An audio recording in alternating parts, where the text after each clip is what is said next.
because the Saints ain't good enough. And you guys shouldn't write about us being a playoff team and all that bullshit. That's malarkey. We ain't good enough to beat those guys, and it was proven out there today. It's that simple. Welcome to Saints Happy House podcast. We Never Skip a Drink Day. Budrich wants to know how the doctor's doing. That ended. Now grab a drink and enjoy the show. All right, everybody, welcome to another edition of Saints Happy Hour podcast. As always, we are brought to you by Hardhide Ponchatoula Strawberry Whiskey. I'm Ralph Marlboro. I'm joined by Dave, Andrew. Hi to everybody in the chat. Andrew, we got a bunch of people already in the chat. I see Herb B. I see your boy Alan. I see Dustin. I see EJ. I see Budrich. I see Jason Champagne. Tons of people in the chat. Guys, thanks for joining us. Louis as well. On tonight's show, the Saints maybe the stupidest loss ever in the history of the franchise, and definitely one of the top three most stupidest losses to the Falcons in our entire lives. Why can't the defense close out games? And why can the offense barely function without Taysom?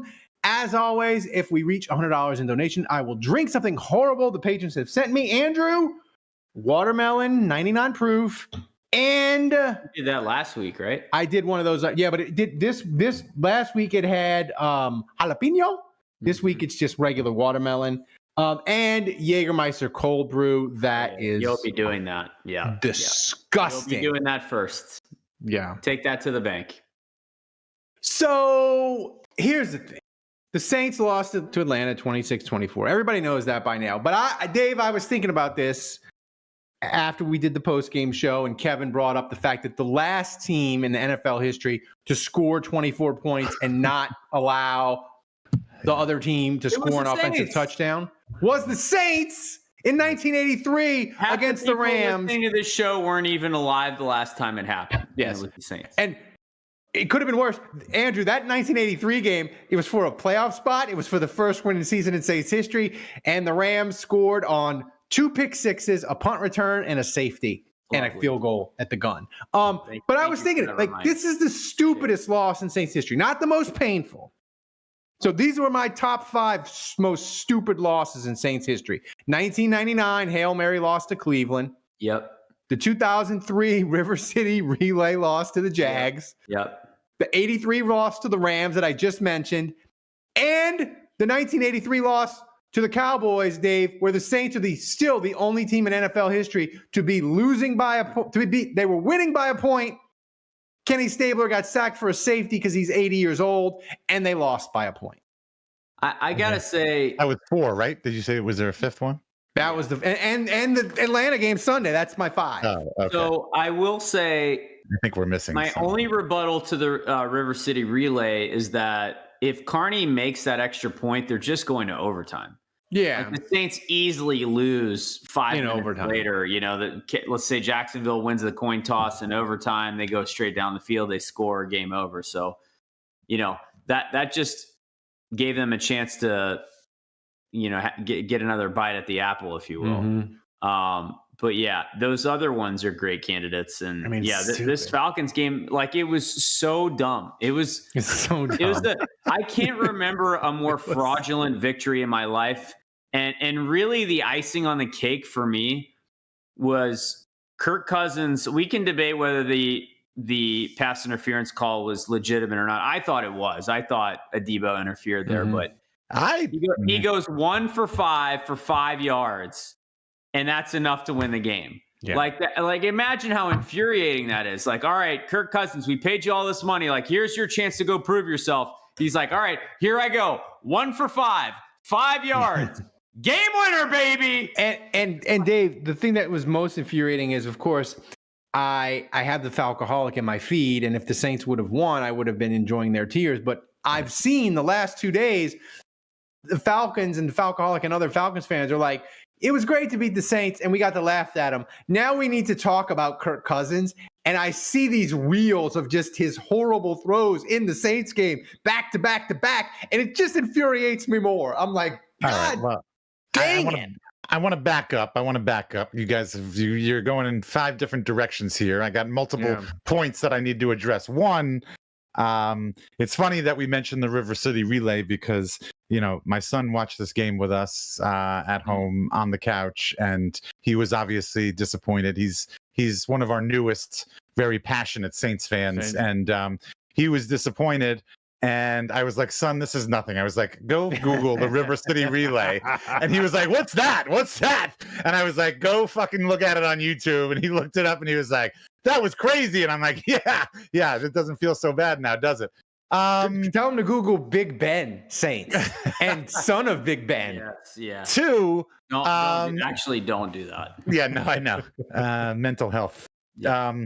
But 2, I know that I don't have the history that you guys do. These 1983 games, I don't remember them. I was 3. I don't remember that. Okay, well, I didn't know if somebody recorded it on VHS and then you watched it 10 years later. Yeah. But I think leaving off the Rams game, Vinovich, NFC Championship. I think that's on a whole different level. No. That's not. This conversation is not even worthy of how fucked up that was. Okay, all right. I just want to make sure. Just want to make sure. The qualifications of the stupid loss. It has to do with actual play on the field. Nice. Look, the Rams game. The penalty was bad and it was fraudulent, and the Minnesota Miracle was, of course, terrible, but. The Rams game, besides the no call, it didn't have a lot of stupid in it. It didn't have a dude trying to fair catch a punt at the 2-yard line. Are we really going to go there? Yeah. I can't even go there. We don't need to relitigate. Yeah, dude, I'm coming off a loss to the Falcons. Koo banging in a 78-yarder. At the gun. Kirk Cousins going 1 for 5 on the final drive for 5 yards. They get a 10-second runoff, no timeouts, doesn't even matter. Why are you making me relive the no call? Why are you even bringing that up? Because salt on an open wound. You're kicking me while I'm down. Why are you bringing that up? Well, picking the scab. I'm sorry. We're talking about disappointments, and the second you mentioned the disappointment word, the first thing that comes to my mind, I immediately go right back to being there with my hands in the air, just waiting for the flag and not getting one. Now, let's get past that. I have one point to make about this whole thing.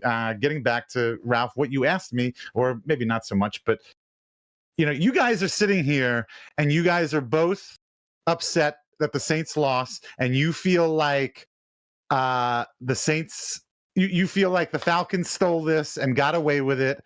And I have a counterpoint. My counterpoint is, how fucking bad are the Saints that they couldn't win this? You guys, I think you guys have my perspective is, holy shit, we are so bad. We can't beat a team that is unable to score on offense. And your viewpoint is we should have won this game if we had just done this or just done that.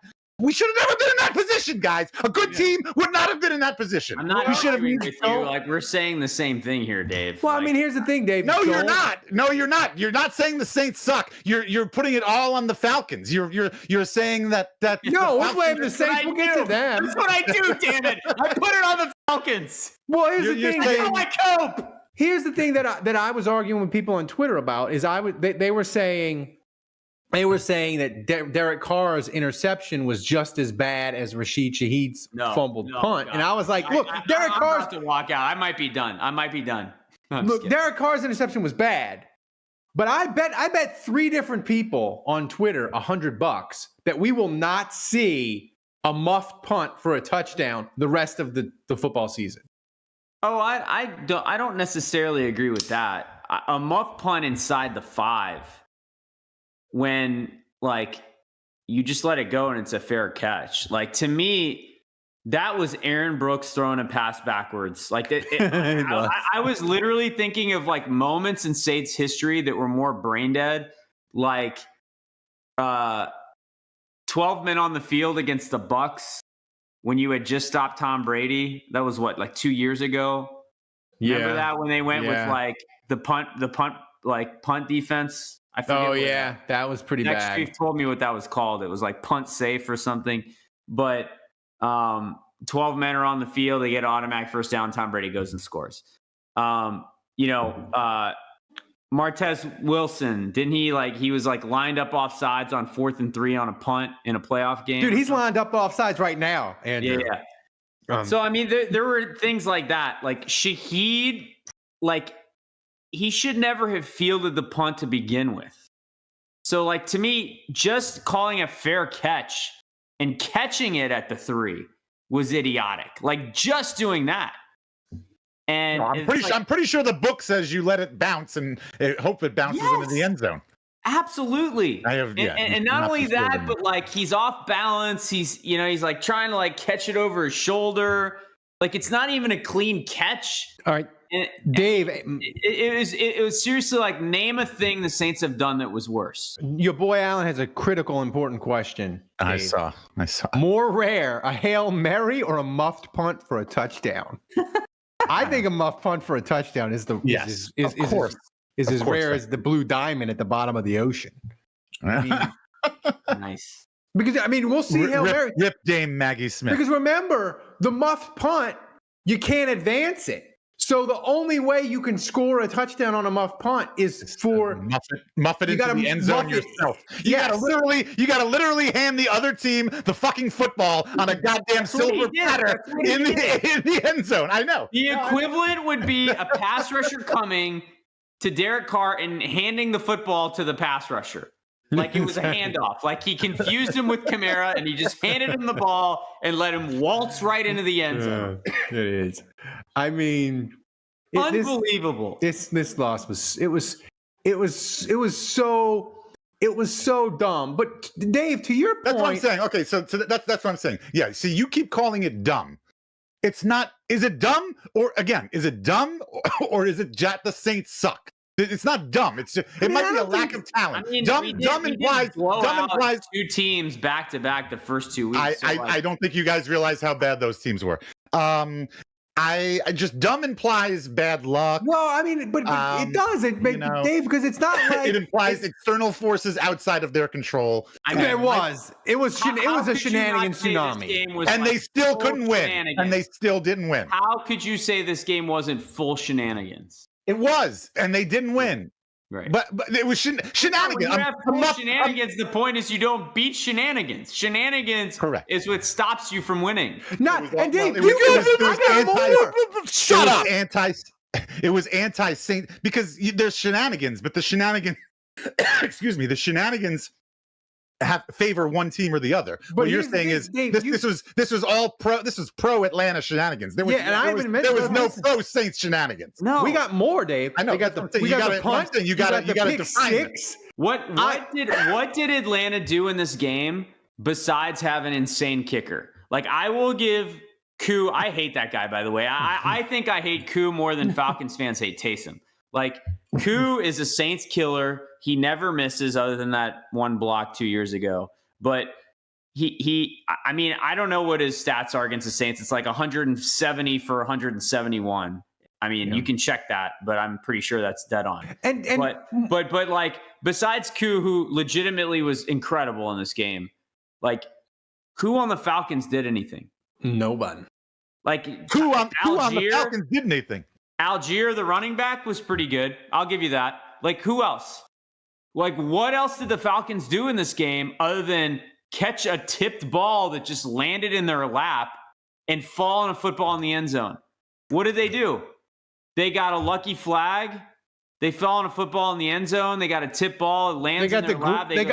Andrew, don't forget about How did Kyle Pitts do in this game? Don't forget about Tell me about their top 4 pick running back. What were his stats in this game? What did Kirk Cousins do? What did Kirk Cousins do on the final drive?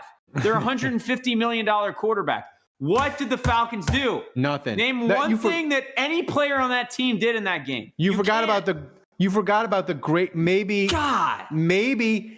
a top 5 fumble luck nonsense that I've ever seen. I still don't know how Peyton Turner did the strip sack and Nathan Shepard didn't end up with that fumble. I've watched it 10 times and I don't understand. He had it in his hand. And he did what you said. Dave, he just tried to fall on it. And he did. And he still couldn't. I know. He fell on it sideways. Here is I haven't processed this because, here's what happens. in days of yore when I wasn't married and I didn't have kids, like I would drop 50 F-bombs, I would drink 50 beers, and like that was my way of processing it. And like now, like I don't get to rage, I don't get to be blackout drunk. You do. Yes, you know. So like, I immediately go back to husband and father, and I try to be nice and have a good Sunday with my family. No, and like clearly what I'm realizing right now is I haven't processed this at all. Cause like it's basically as soon as we started rolling and started talking about this game, like I started getting animated and angry all over again. All right. Well, look, I haven't processed this at all. I don't want to make you more upset, but I do have kind of a point here. I don't know how you guys feel, but I feel I don't think we're expecting the Saints to be this amazing team, this 12-win, 13-win team. I think we were all expecting them to be, 8 wins, 9 wins. Ralph, obviously, a little more optimistic than the rest 11. Of us. I picked my concern is you just have these last 2 games. This Eagles game, and it's looking better and better. Yeah, no, but you have these last 2 games. You have this Falcons game, shenanigans. You have the Eagles game that both coaches tried to let the other coach win. But you have these 2 close games that were just there for you. You're that close to 4-0. My concern is like the schedule is going to get harder, and like we really needed these 2 games. We needed one of them. We really needed to get at least one of these games under our belt in the win column because there's going to be tougher games, and so I don't know. I guess that's my concern. Well, the thing is, the Saints. I don't want to say the season's over. It's not over. Kind of, maybe. No, but Dave, to your point, the Saints are not a good enough team to where they can be winning games with a minute to go, which they were in the last 2 weeks, and let them both slip away. They aren't the 2020, 2019, 2018 Saints where if you give a game away, okay, instead of going 13-3, you're going 12-4, you're going 11-6 or whatever, and you're not going to get a good playoff seed. These games, you're going to look back at the end of the year and you could be like, you went 8-9, and if you'd have got one of them, you'd be the 7 seed. Sure. Like that. Yeah. So that's I think the point. I will argue with it. The schedule, like after they play Kansas City, I think the schedule gets a little softer. I don't necessarily think. I don't know. You're going to have Tampa Bay. That's obviously a division game. You got to win that. Tampa Bay's looking decent. Tampa Bay looks better than the Chiefs. If we can't beat Atlanta, we're supposed to beat Tampa Bay. I don't know. I mean, I don't know. They have Michael Pratt for crying out loud. I mean, are we going to hand the other team 14 points? Like, are we just going to gift that to them again? I don't know. I like our chances if we're not just giving away 14 points. Another concern, Andrew. The Saints, when Taysom Hill is in the game, the offense, it's a juggernaut. It's the 2011 Saints offense. It's a Death Star. It's amazing. Without him, it kind of grinds to a halt. And here's the thing. He didn't re-injure himself against Atlanta. He got a new injury. He's got a bruised lung and a rib issue, I think. So where are we in your confidence level with the Saints when they don't have Taysom? Yeah, I mean, not great, honestly. I always said this. I think their skill position is pretty paper thin, and if guys started to get injured, the lack of depth would catch up to them, and we're seeing that very quickly here. We'll see if Kendre Miller can play this week. It would be nice to get a change of pace at running back besides Jamal Williams. But yeah, I mean, how could you feel good about the depth at any position really on the Saints right now? Like it's not great.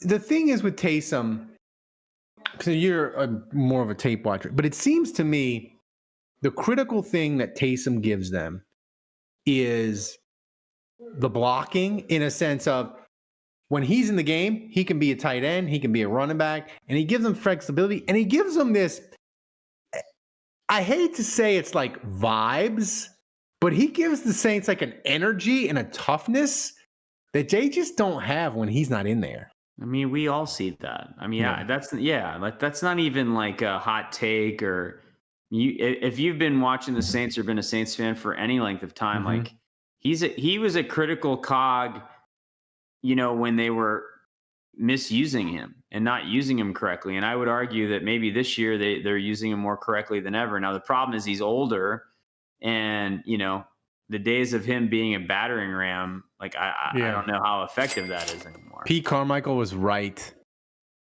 Wait, so Andrew, are you saying that Clint Kubiak is a better play caller than Sean Payton and Pete Carmichael combined? I mean, honestly, Sean Payton didn't know how to use Taysom. I don't think anything I was saying was that intelligent. With the injuries they've had, this offense talent-wise is as bad as it's ever been. The offensive line, the skill position, Olave's banged up. We'll see where he's at. Kamara's banged up. Taysom Hill's probably out. Ruiz and McCoy are out. Like, the guys that are playing right now, this offense is in a bad way.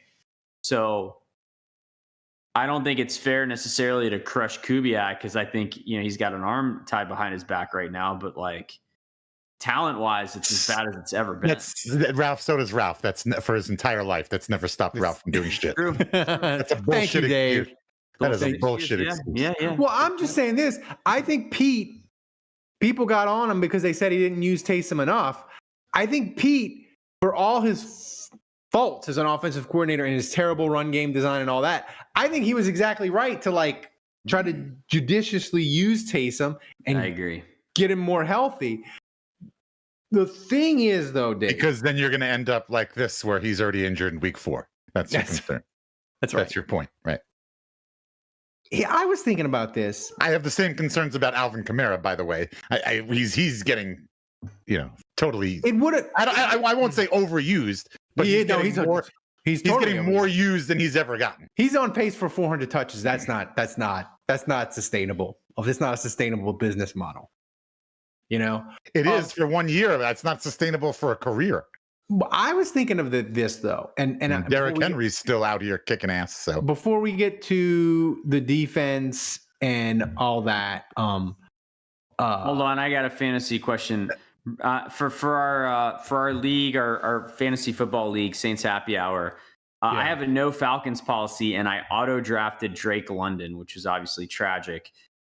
So I'm trying to unload him, and I've been offered T. Higgins by Brewjammer. Shout out to Brewjammer, longtime listener. And then your boy Allen, who's in the chat right now, offered me George Pickens of the Steelers. So take Cincinnati. Their defense is trash. They're going to have to score a ton of points. So but Ellen DeGeneres has not been throwing the ball very well in Cincinnati. Thomas, give us a donation update. All not right. enough. One donation, I think. We are on a 59-week donation streak. Cook Duck won last week. And tonight, we only had one donation from Ron Amok. $10. Thanks, man. So he's the MVP currently. Thank you. If the streak ends, Thomas has to panhandle in Warsaw. Yeah. So just to make up the difference. That's right. So here's the thing. I was thinking about this yesterday, Andrew, and it would have taken immense balls for DA to do this. And if he'd have done it and it hadn't worked, I think they would have burned Airline Drive to the ground. But end of the game, when he did the 2 half-hearted quarterback sneaks to I think kind of run off more clock. Yeah. And then they got to third down and they ran Kamara and he got in. What if DA had been you know what? We're going to do 3 of those fake quarterback sneaks and we're going to roll the dice on 4th down, 1 play to win it all. And Atlanta would have had 20 seconds left and the Saints probably win. I said this on our group chat. Kevin agreed with me. He's on my side too. I don't think that's a good idea. I think it's the same thinking behind when you're kicking a walk-off field goal and, you kick it on 3rd down in case you've got an issue with the snap and you leave that other down in your pocket. I think this is the same situation. If you use all 3 downs to kill the clock and milk the clock and you only leave yourself the 1 down and you don't get it, you just lost the game and you fucked yourself. I think you got to do it on 3rd down. I think that was the right play. I honestly didn't think they were you guys. Yeah, and I didn't think they were savvy enough even think to, run 2 plays and try to kill the clock and run it down. I was impressed that they even did that. When they first did the first play with the car over the top, and I didn't realize that maybe that's what they were going to do. And I was like, well, that was the worst execution of that play I've ever seen. But then when they did the second play and it was more obvious, I think, that they were not trying to get in the end zone, then I was like, okay, well, maybe they weren't trying to get it in on that first down over the top. So I'll give them a pass. What is Kubiak's grip strength? Yeah, great question. Your boy Alan asked. It's a great question. So, I just like, it would have been super high risk. I mean, Ralph, do you disagree with that? You would be the only person on this podcast. Here's the thing. Here's the thing. When you're in that game, like it's always going to come down to one play anyway. Like it came down to the pass interference play and they got the penalty and they lost. Like it was always going to come down to one play. So just roll the dice on 4th down. And if you don't get it, if you can't get a yard, you don't deserve to win. And I don't know. I also think if they had done what you did and successfully scored a touchdown on 4th down, I do think they would have run off enough clock. That would have guaranteed the win. If you had told me that Kirk Cousins would go 1 for 5 for 5 yards on the final drive, I would have taken my chances. Yeah. I mean, 58-yard, because Saints... Is it time for Michael Penix? Because Koo is a Saints killer, we all felt like he's going to make that kick. But a 58-yard kick to win a game, it's like... Not guaranteed at all. It's not guaranteed at all. I would say it's less than 50-50 chances. Yeah. I'll tell you what's not 50-50, Dave. Hard Hide Ponchatoula Strawberry Whiskey is not a 50-50. It's not. Hard Hide Ponchatoula Strawberry Whiskey is a strawberry-flavored whiskey blended with aged wheat whiskey, American light whiskey, Cocktail & Sons, strawberry and lemon syrup, fresh strawberries from Jonesdale Farm in Ponchatoula, Louisiana. It's 86 proof. The whiskey is blended and bottled at the Sugarfield Distillery in Gonzales, Louisiana. You can pick up a bottle wherever fine spirits are sold in Louisiana, Mississippi, Texas, and Tennessee. To learn more and to find a location to get a bottle near you, go to hardhidestrawberrywhiskey.com. Hard Hide Ponchatoula Strawberry Whiskey is supporting Saints Happy Hour all football season long. So support the people who support the show. Grab a bottle of Hard Hide Ponchatoula Strawberry Whiskey today. All right, back to Dave. I've got to find. What are you going to do? Back to what? I was going to say back to your point. Yeah. At the top of the show, where you're concerned that the Saints are giving away games and they can't be doing that. Alvin Kamara was hot after the game. He knows what's up, and Dave, he agreed with you 100%. You got to close out the freaking game. Thomas, play the Alvin Kamara sound. I've been in this league, and we got a couple of people in this locker room that's played a lot of football in this league. And when you play a lot of football in this league, you realize that blowing people out and doing all that, it don't matter. Like, that's fanfare. You know what I'm saying? That's cool. You don't get no points for that. These are the type of games that matter. The ones that you close out when it's nail-biting, one score. These are the type of games that matter because these are the games that the winning teams win. And when you look further down the line, when you get to December and January, when you look at those teams that's playing, you look back on their season, they're able to close these games out. So I don't care about beating whatever team 50-0. I don't care if we beat the team 80-0. That shit don't matter. And I think I kind of had that tone when after y'all interview, after the games and y'all interview me, it's like, man, we way more football to play against better teams, and we got to play better ball. So we did a lot of things today to shoot ourselves in the foot and keep ourselves from being able to close out one of these games. So we just got to be better all around. Like, it don't even. I'm not even looking at anything good we did in this game because we have to close it.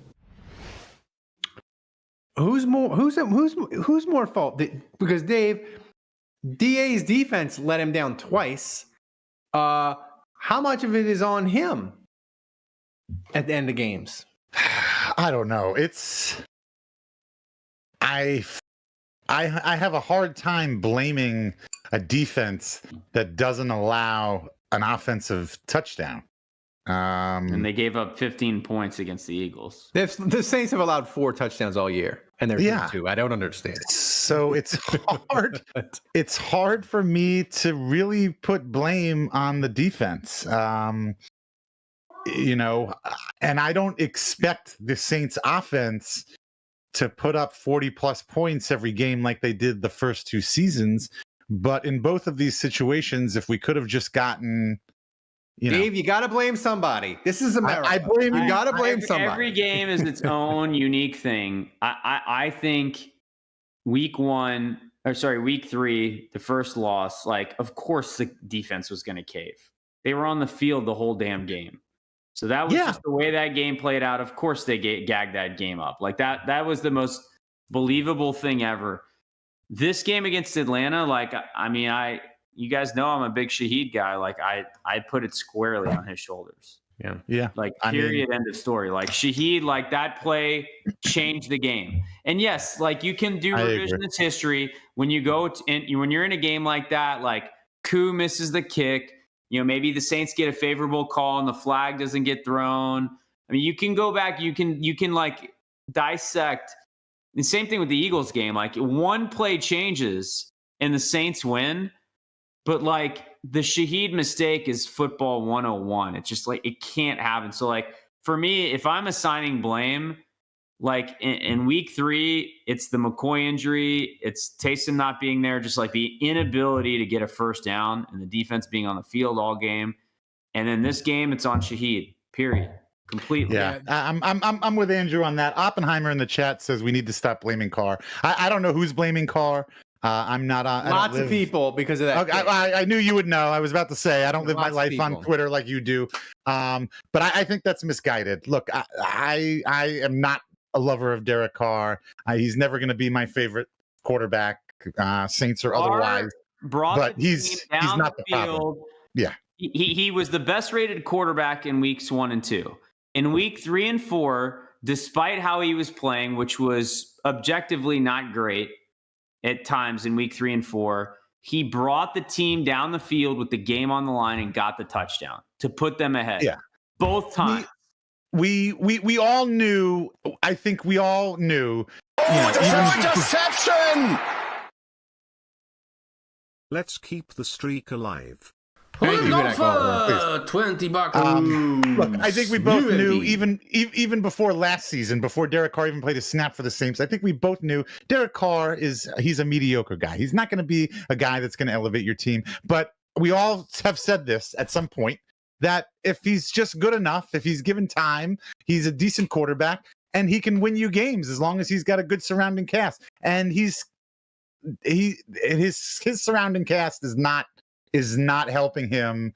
But I do not blame Derek Carr. I have no ill will toward Derek Carr right now. I'm not saying that's not going to change, but right now he is not the problem. We could probably come up with a list of 5 other things ahead of Derek Carr that need to be addressed and fixed before we even Oppenheimer brings up the point. As soon as the game ended, people were calling for Rattler to start and also claiming he's a dual threat. It's ridiculous. I mean, if Rattler behind if this was a ship, I would throw those people off the ship. If the people who said that, that's like crazy. The only rookie quarterback that's played well every week is Jaden Daniels. All the other rookie quarterbacks are kind of sucking. Yeah.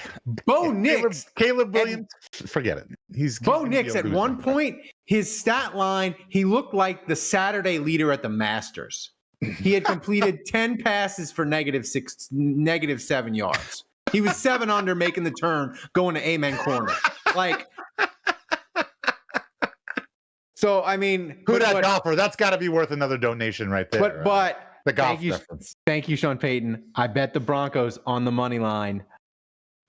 So that was nice.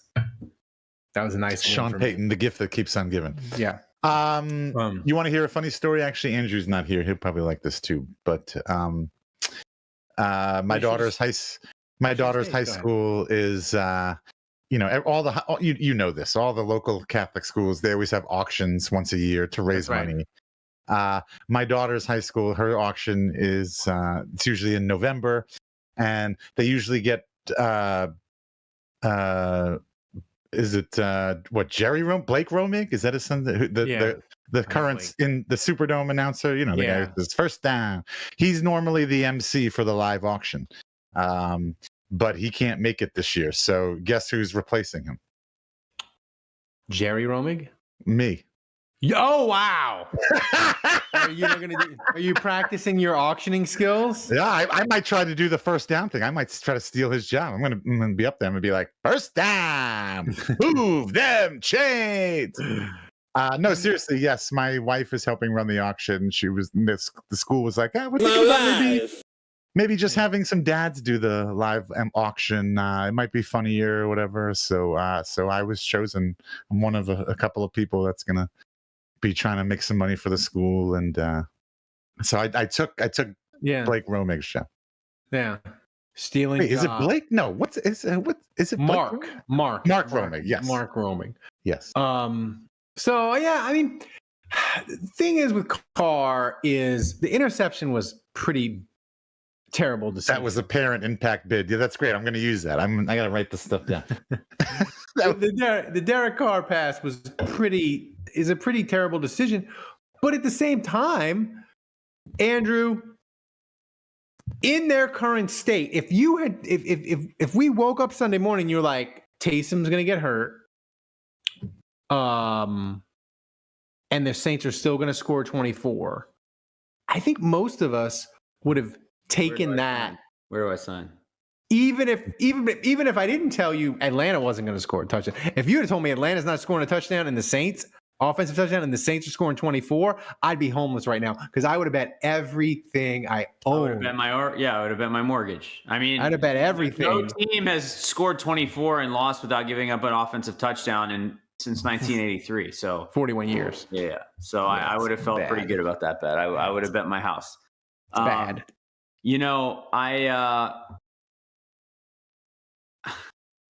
It's interesting. It's like the opposite of week 3. I feel like in week 3, the Saints were like McCoy got injured and they couldn't do anything offensively. Yeah. Like the whole thing got nuked. And so obviously I wasn't expecting much from them this week. And like the offense gave us more than we could have ever expected. Yeah. You consider that Landon Young, who we've literally never seen play guard, he plays right guard, starts the whole game. You've got Shane Lemieux, like off the practice squad, called up to play center. Called up from the Pittsburgh Penguins. And right. And they find a way to make it work. And like the offense, I mean, what more? Like Taysom Hill goes down in that game. Olave's playing with a hurt hamstring. Kamara's ribs are all messed up. Like the offensive line is it was bad to begin the season, probably. At least we thought it was. And like the two best players are now gone. Now you're down 2 starters, your 2 veterans, your 2 key cogs, and like what more could we have expected? Like the offense gave us like more than we could have ever expected in this game. Here's my concern, Dave. Besides the donation update, and I'll drink this. I got a 4 a.m. wake up call, people, and I'll drink. Do you really? What are you waking up at 4 a.m.? I gotta get into work, man. I got a meeting with SEO. I got a meeting with SEO people in the Netherlands. You're in office day. Oh, you got to meet with. It's 4 a.m. here in 20 minutes. Yeah. So. I set the schedule up. Thomas I set my 4 a.m. in 20 minutes where he is. He doesn't want to hear it. So I'm already awake. I'll try to someone else. So anyway, if y'all donated and got me to drink this, maybe I'd be a little tipsy for the people in the Netherlands. They might appreciate that. Netherlands. But Dave, the thing is I'm not gonna lie, Ralph. Like I think the Saints are staring 2-5. They're staring down the barrel of 2-5 right now. Well, You're telling me after you just watched that, you're telling me they're gonna go into Kansas City and beat Patrick Mahomes? Actually, yes. You're telling me that tracks. That tracks. Yeah. The way the Bucks have looked, that they're going to take care of the Bucks, and then you think they're going to outcoach Sean Payton? You think DA is going to go toe to toe with Sean Payton and stick it to him? I'm telling you right now, like this has 5-game losing streak. I mean, look, this game hurt me. Well, here's my question. I am hurt. Here's my question is. And this is my concern. I don't know if 5-game losing streak would just I don't think DA would burn the facility to the ground. But my concern with it is that Atlanta is a fraudulent bunch of fraudsters. Like, they're terrible. They're poorly coached. Their defense is trash. And I believe, like, the Saints' offensive line issues were kind of hidden because good coaching by the Saints, good plan. But I worry that it's mostly because Atlanta sucks. And, like, when they play a defense that's upper half of the league or has decent guys up front, which Atlanta doesn't. They have compromised Grady Jarrett, who got injured last year. He's not the same dude. They got Onyemata from the Saints, who's about 100 years old. Their pass rush sucks, and you can move them off the ball. And I just worry when they start playing, like you said, Kansas City, Tampa with Vita Vea, Denver with a good defense. Like, these offensive line issues are going to start to show up.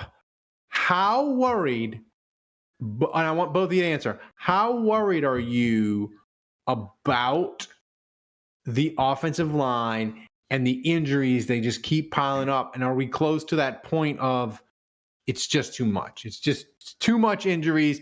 No team would overcome this. How much are you worried that we're getting close to that point? I'll go. I don't know. I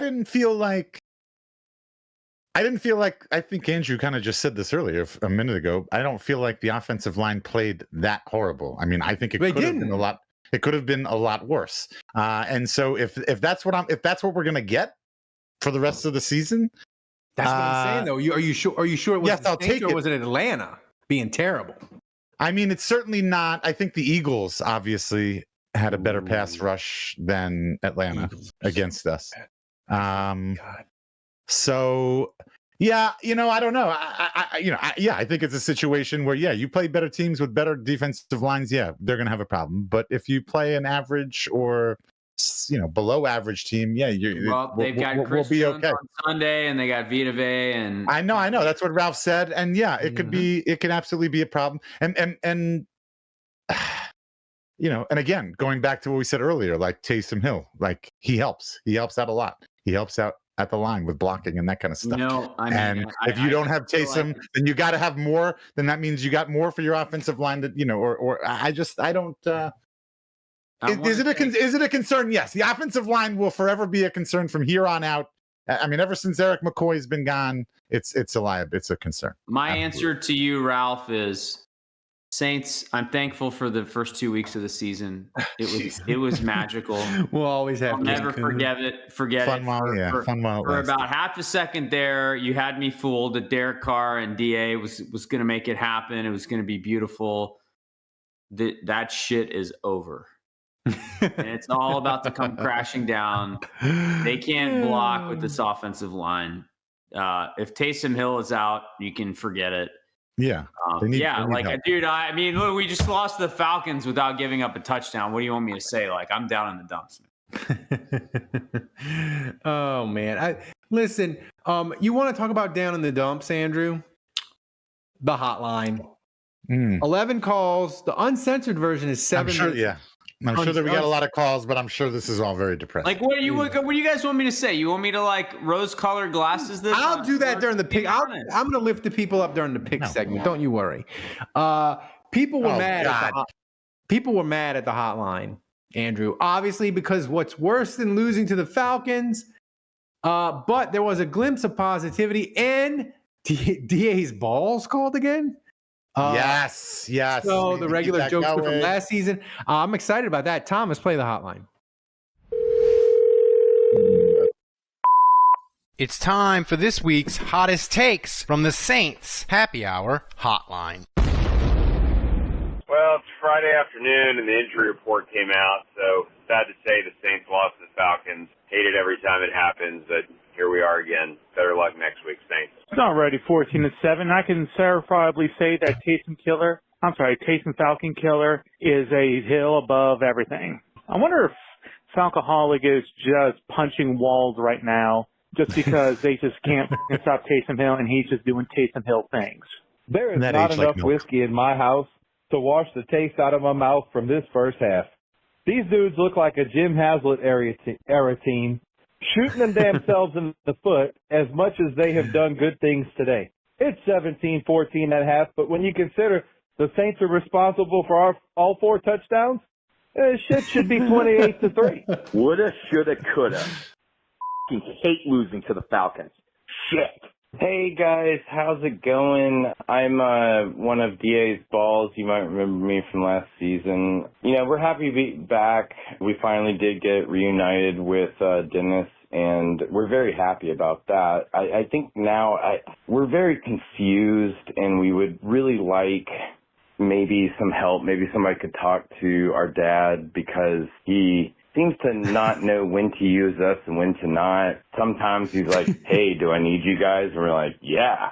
And then other times he's like, do I need you guys? And we're like, no, please don't. And it's kind of weird because he doesn't seem to understand when to use us, when to not. And I mean, I guess in the least, we're happy to be reunited, so we can't be upset by that. So anyway, if somebody could talk to him, it'd be helpful, because we really want to be useful. It's just really a question of, it's not up to us. We're just balls.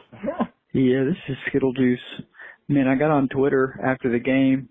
I got to say, I feel like I'm in an alternate universe or something. I don't understand how people are so pissed off after this game. I mean, it sucked to lose this way. But based on the injuries we had going in, I thought we were going to get whooped. And we played a hell of a game. We got unlucky twice. I mean, shit, we had a great game. This is a good football team. This team's much better than last year. The coaches did a great job for the most part. We should feel good about this team, and I think that if we get these injuries sorted out, I think we're going to have a good rest of the season. So, man, look, this is Justin J from motherfucking Discord, man. These motherfuckers, they got leg issues. They ain't got no leg.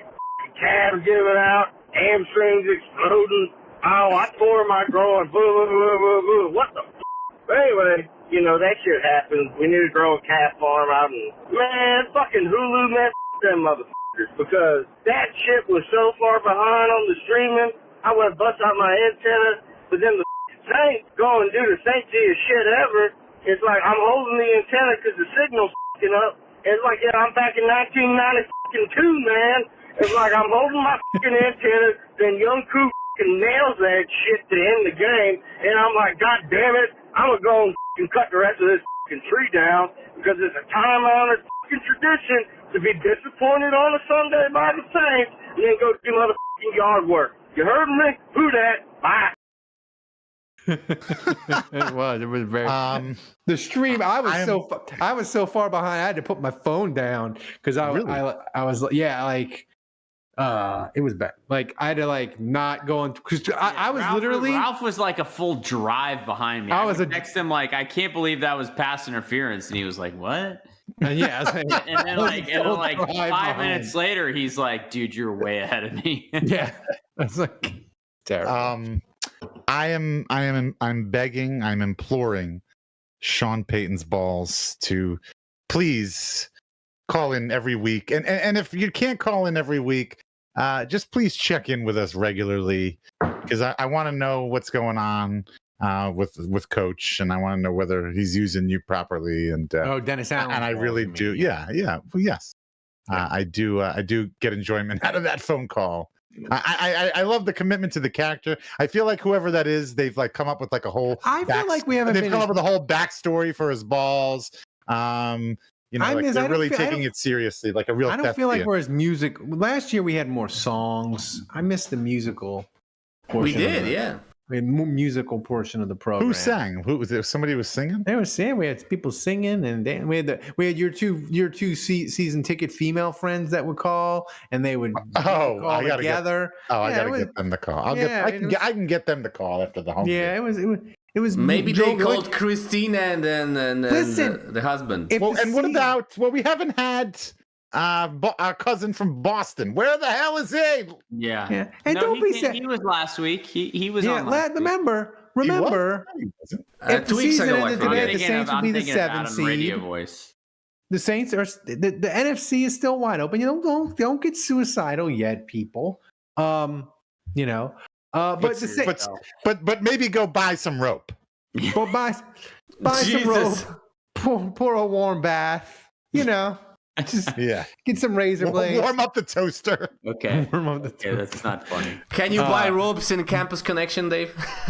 No, I do not sell it. Green Andy rope. Dufresne, he asked me for a length of rope. So the Saints Happy Hour viewer questions are brought to you by Hard Hide Ponchatoula Strawberry Whiskey. You can pick up a bottle wherever fine spirits are sold in Louisiana, Mississippi, Texas, and Tennessee. To learn more and to get a location to get a bottle near you, go to hardhidestrawberrywhiskey.com. Thomas, play Take It to the Top.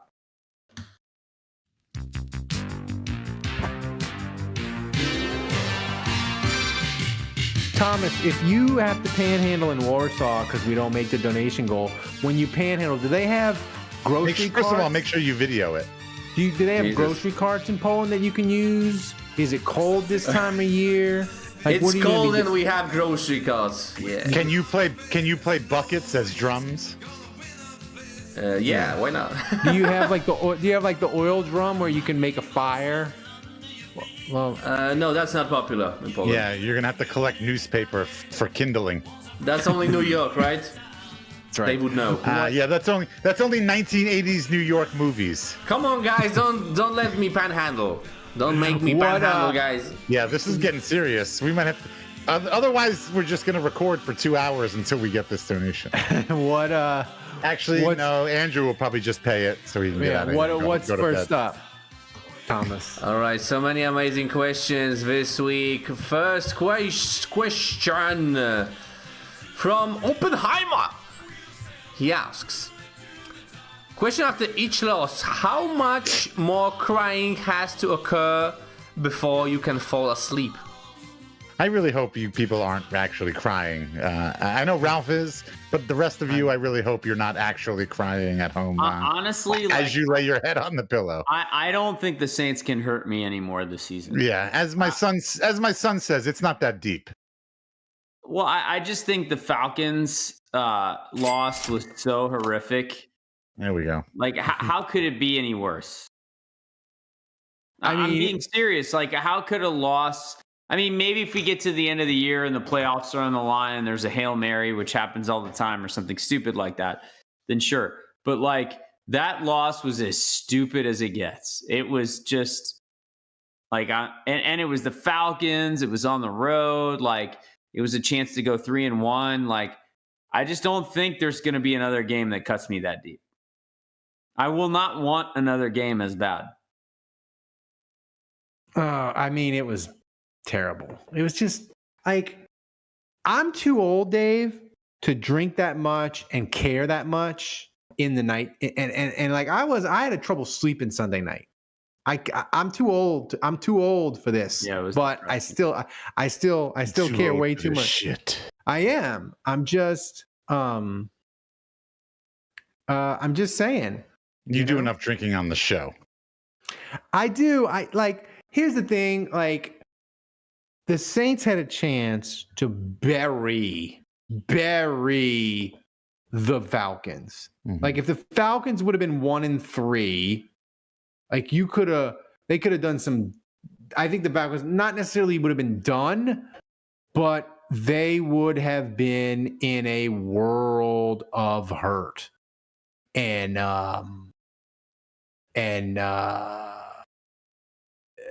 it just sucked. And I wanted to drink more. I'm running out of Hard Hide. I might have to get John to ship me some more, bootleg me some more. Thomas, what's next? All right, next question. Next question from Saints Rabbit. He asks, what would be the Saintsiest way we could win Monday Night Football against Kansas City? I like, since we were talking about it earlier, the whole muffed punt thing. Like, it would be cool if we could win like with like a muffed punt touchdown, like Ralph said. Like, that's pretty rare. Yeah, I mean, Hail Mary, something like that. Yeah, I was gonna say it'd be nice. Well, that would be Mary, and then Dave is like nonchalant about it. He's not even okay. Like that fake. Again, like, yeah. Again, see, this is where this is where you're comparing apples and oranges because, again, a Hail Mary at the end of the game to win it, yes, exciting. A Hail Mary at halftime just to score an extra 7 points. That's my point. I mean, you got to prove it. I mean, I think I'll get to my game prediction. I think the most Saintsy thing to have happen would be you feeling like the Saints, it's close the whole game, and you have this just impending feeling of doom, even though Patrick Mahomes has been trashed the whole game. And you're like, yeah, he's thrown 3 picks and he's fumbled, but he's got the ball and he's got 57 seconds. Over. Yeah, he's got this. Yeah. And of course he's got this. And like he does another calamity and does like turnover number 5. And you're like, oh my God, I can't believe the Saints. He throws a pick to Christian Boyd. I mean, I'm here for it. Actually, check the timestamp. If Christian Boyd gets a game-winning pick, you heard it here first. Hey, Tomas, check the timestamp on this. Oh, deception! Oh, wait. Was the loss as stupid as Kevin dating a nurse? Yeah. Jesus. Then Bobby, 28.3 interception. We are less than $40 away, guys. So maybe the streak isn't dead yet. All right. Wait a minute. I didn't realize this was a trick question. We all initially fell for this, but I'm clued in. This was a trick question by Saints Rapid. There's no such thing as a Saintsy win. You can only lose Saintsy. That's right. Yeah. There's no such thing as this. Correct. There's no such thing to win. There's no Saintsy win. There's only Saintsy losses. Yeah. So we want this game to be as un-Saintsy as possible. Yeah, right. Exactly. Like that Dallas game that Dallas game was un-Saintsy. Right. Carolina game un-Saintsy. Yeah. I don't know. Blowing out the Cowboys is kind of Saintsy, actually. Well, yeah. Thanks, Sean Payton and Mike Carney. Yeah. Well, Thomas, what's next? All right. So, final question of the show belongs to Booger MC, and we are doing the mailbag after, guys. So we will get. Thank you. I was actually about to ask that question, so thank you, Thomas. You all the questions. Booger MC asks, will Arthur step up his self-embellishment game and rename the team the Atlanta Blanks? Wait a minute. Oh, by the way, have you guys heard this? Where was I? Somebody said that Arthur Blank is like trying to date or is dating or very much trying to date Jennifer Hale. The Fox sideline reporter from New Orleans. Do you know her? You know who I'm talking about? Of course. Yeah, I know. Jen Hale. Jen Hale. Yeah, she does Pelicans. Personally, yeah. I mean, where did I hear this? Did you? Maybe I'm not supposed to be talking about this. I don't know. Yeah, I would figure like. Is he? Can we look that up? See, I think you're just making stuff up. He's been married and divorced 3 times. Most recently in 2019, he was divorced. So he's single. Jesus, 3 times? He's 82. Deception! Fire Debo into the sun. J-Rock 112, $20 our buckaroo donation, and we are less than 20 away. Great. I have a point about Adebo. I don't know. Adebo is like hot, cold, hit or miss. Like we haven't had one of those in a while, Dave. Take it or leave it. Like yeah, he makes bad plays, but he also makes really freaking great plays, and it's like it's hard to. I was trying to think, like Andrew, when was the last time the Saints had a boom bust corner? I was trying to think of one. Boom bust. Yeah, that's a good way. Yeah, like Dave Wayne. Not Jason. I was going to say Brandon Browner, but that was all busting. I mean, Jason David was pretty boom bust. Delvin Breaux. No, Delvin Breaux Delvin Breaux would be good.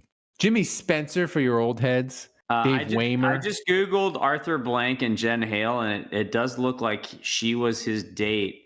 Oh, here we go. Come on. April 2023. So this was a year ago. This was like 18 months ago. She was his date at the White House. Oh, wow. Somebody told me this. I swear. I think there might be something to this. There might be. They at least know each other. I mean, they definitely know each other. They took pictures. Yeah, there might be at some the White House. Okay. I got to remember. But that this was now. April 2023. So I know. Transpire in 18 months. Sure, but now I'm trying to remember who told me. Yes, this, Kevin. And then Jen Hale is single. She is not in the medical profession. I love how Kevin thinks that Jen Hale is somebody that he could target as a potential dating. Jesus, she used to date. I remember liability. She used to date the bass player, Tom of Better Than Ezra. Really, wow. Jen Hale? Jen Hale was with Tom, the bass player. Really? I think we just got to the donation thing. Did we? Oh wow! Wendell Cavalier, it's not the first time that he breaks Thank you guys. the donation goal. Right, so the streak is alive. 60 weeks in a row. I'm just going to assume that I'm doing cold brew coffee.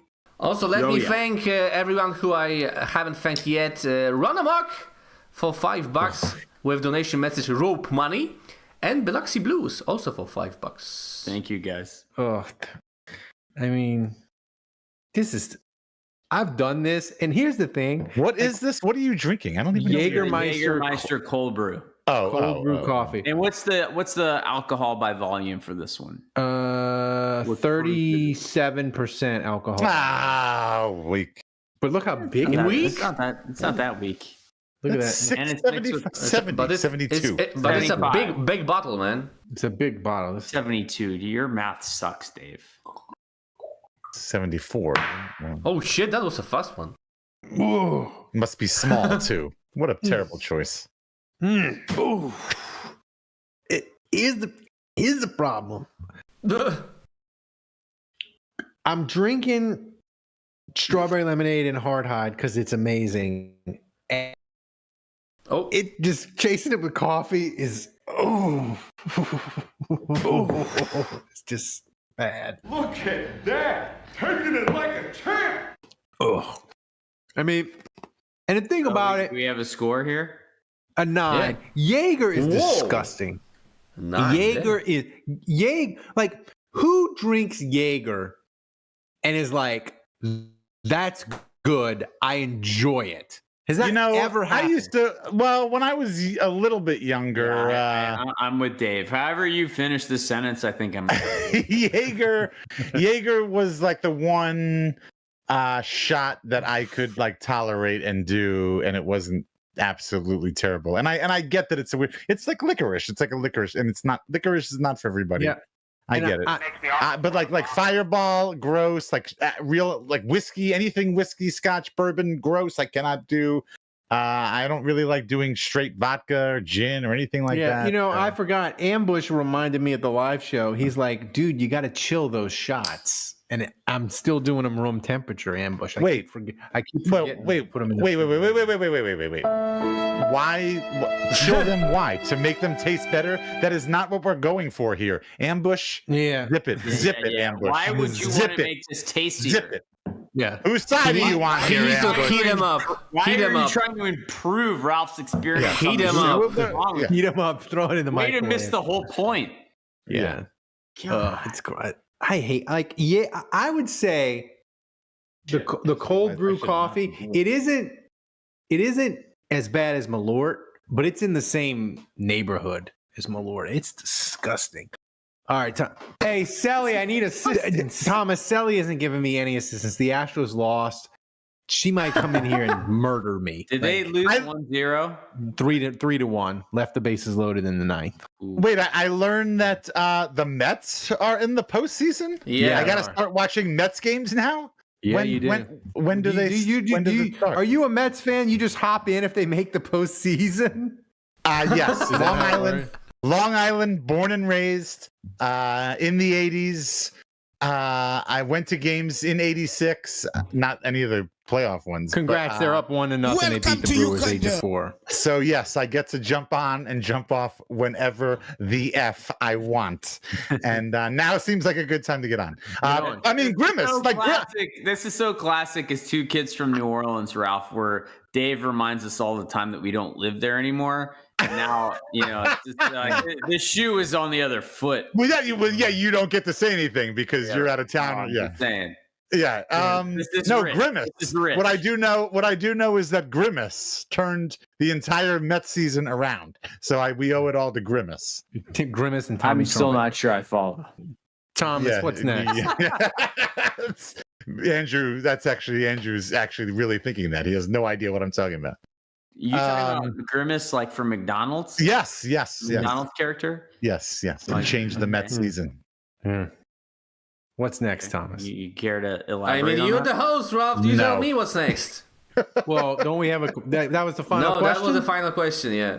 All right. So, Thomas, it's time for game predictions. Get us a recap of last week. I can't wait to see this because I think Yes!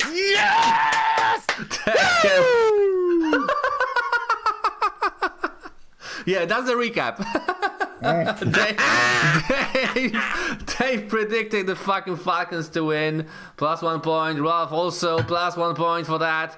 And also Alvin Kamara scored 24.9 fantasy points for Dave. So I was sweating it out with Taysom because he got the first 2 touchdowns, and I was like, oh man, Kevin's going to beat me on this fantasy thing. And and sorry, Kevin, I forgot to cut the soundbite of Dave saying that Taysom Hill might not play at all. Taysom Hill scored 14.4 fantasy points in less than one half. That gets Kevin +1 point, and the least amount of fantasy points, Chase Young for Ralph. -2 points. And let's look. That was a terrible pick. At the current standings, Andrew's still in the lead, 7 points. Dave, 4 points. Oh yeah. Wait, I'm gonna make 0 points, and Kevin Thomas, I'm gonna make you a meme and send it to you in a sec.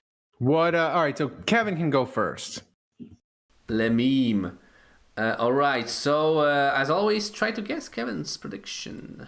I think he picked the Chiefs. Yeah, he did. How much? What's the score? 35-10. Oh, you think he picked blowout? Yeah. All right. Nope. I'm not sure he would do that. 30-17 for the Chiefs. Le Chiefs, and who do you think his player of the game is? Taylor Swift. Nope. Kelsey. No. Come on, Saints players. Come on, man. He did Shaheed or some bullshit like that. Nope. No, I think he already picked Shaheed this season. Oh yeah. If I recall. Yeah, he did.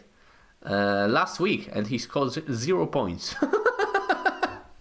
Nice. He picked the unvaxxed one, Paulson Adebo. Oh. Also, guys, post your score predictions in the chat. Let's keep the chat rolling, as well as the donations. Maybe we can reach the second donation goal. You never know. Oh. There we go. So, all right. Ralph, you next. I'm next. I was gonna go last, but I'm tired of this. I'm tired of this negativity. You can go last if you want. Yeah. All right. Go next, Dave. You want me to go next? I can do that. I can do that. What's with the texting, guys? What the hell? All right. I just sent it to you. All right. I'm creeping up on Andrew. Like this. Jesus, I thought it would be a better meme, but all right. Oh, sorry. I'm sorry to disappoint you. Oh, great one. Last week was good. Yeah, I know. It was good. Somebody in the chat asked, does Paulson Adebo get fantasy points for PI penalties? All right. Look, the Chiefs are obviously not the team. Yeah, there we go. That's me. Look, see, this is it. I'm coming up on you, Andrew. I'm right behind you. I am right fucking behind you. I am right on your ass. It's only me and you that are even in positive territory here. So the Chiefs are obviously, from what we've seen so far this season, they are not, not the amazing juggernaut that we've seen the last few years. They're more injured.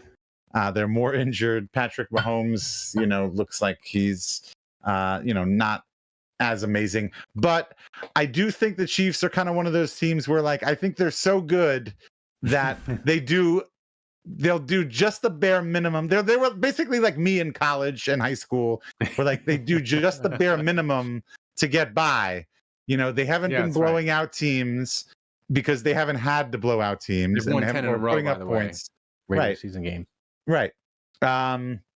So, I don't think there's any way the Saints are going to win this game. Mahomes, first of all, this is a Monday night game, and while the Saints used to be primetime darlings years ago in the Sean Payton era, that is no longer. This game is on primetime because we've got Taylor Swift and we've got Travis Kelce. I still don't understand. They're going to be all about why. They're going to be all about the Chiefs on the broadcast. Prepare to be disappointed by the. I can't wait to be on Twitter when everybody's like, "Oh, they don't say anything about the Saints. It's all about the Chiefs." Blah blah blah. Whatever. That's the way it is. I don't think the Saints are going to be able to win this game. I don't remember. What did I say? I said just put my score up there. Damn it, Dave. You're going with I said Chiefs, Ralph tactics. Yeah. Right. Not remembering the score. Chiefs 27, Saints 10. I don't have a lot of optimism in the Saints putting up too many points with this offense going against the old Steve Spagnuolo. Remember him? Remember him, boy? He's back. We're coming into Spags territory. So I'm going to go 27-10 Chiefs. And for my player of the game, I am going to go with. Have I picked Olave yet? Nope. I'll go with Olave. Mm-hmm. Olave Garden. Andrew, who do you got? Olave Garden breadsticks. Zero chance Olave with his bad hammy might not play. So I know. Same as Taysom Hill last week, right? Mm-hmm. Yeah. I think we're all on the same page here. The Chiefs win this comfortably. Ralph's not. By multiple scores. I have the Chiefs 31, Saints 13. I think the Saints are trending in the wrong direction, both with injuries and luck, and the Chiefs are 4-0, kind of playing like shit. And that's not what I sent you, Thomas. I had 31-13. Yeah, you're right. Check the time. You're right. You're always giving Dave minus two. His score. How about you remember my score? No. I remember Plus it. 1 point for Andrew. Thank you. Thank you, kind sir. I was about to say, please, you cannot let this aggression against you stand. You can't let him talk to you like this. That's going to be negative. Plus 1 for remembering my score because you never do, Dave. Wait, hold on. Counterpoint. I know that I don't have to because Thomas is so great, and I know he's always going to get it right. Plus 2 points for Dave. Wow. Thank you. Wow. Thank you. Glazing gives you. I'm going to burn just because I think this game is going to suck. I'm going to burn this game on a flyer. I'm going to go Mason Tipton. Oh wow! Jesus. Oh, God. I mean, I think I have a better chance of Chris Olave playing than Mason. Actually, that's not true. If Chris Olave doesn't play, Mason Tipton might actually have all of his catches. It's going to be 31-13, but Mason Tipton's going to be the one guy. That's right. Andrew's just handcuffed me, basically. Yep. All right. That's right. This is disgusted.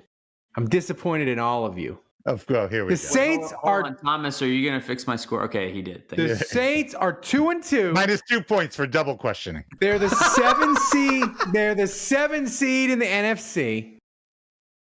They got the whole season in front of them. The NFC is terrible. The Saints are still a good team. They're injured, yes, but they're still a good team. All right.